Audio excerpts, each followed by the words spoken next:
கோவையில் இருந்து கரூர் நோக்கி ஆய்வு நடத்த சென்ற பாஜக எம்பிக்களின் கார் விபத்திற்குள்ளாகியுள்ளது. இது குறித்தான முக்கிய செய்தியை தற்போது பார்த்து வருகிறோம். இது குறித்தான மேலும் விவரங்களை வழங்குவதற்காக எமது செய்தியாளர் கிருஷ்ணமூர்த்தி இணைப்பில் இணைகிறார். கிருஷ்ணமூர்த்தி வணக்கம். இது குறித்தான முழு விவரங்களை தற்போது பதிவு பண்ணலாம்.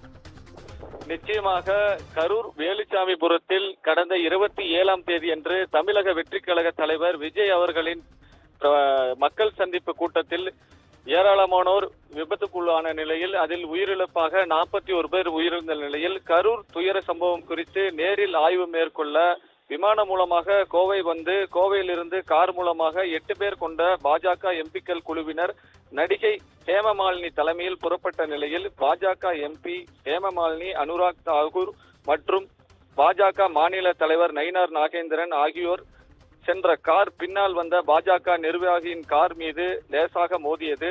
ஹேமமாலினி சென்ற காரின் பின்பகுதியில் லேசான சேதம் ஏற்பட்ட நிலையில் பின்னால் வந்த காரின் முன்பகுதி பலத்த சேதமடைந்துள்ளது. யாருக்கும் எந்தவித காயம் ஏற்படாத நிலையில் தற்பொழுது ஹேமமாலினி அதே காரில் கரூர் புறப்பட்டு சென்றுள்ளார். மேலும் கரூர் பகுதியில் பாதிக்கப்பட்ட நபர்கள் மற்றும் வேலுச்சாமிபுரத்தில் சம்பவம் நடந்த இடத்தில் குறித்து ஆய்வுகள் மேற்கொள்ள உள்ளனர் என்பது குறிப்பிடத்தக்கது. பவித்ரா,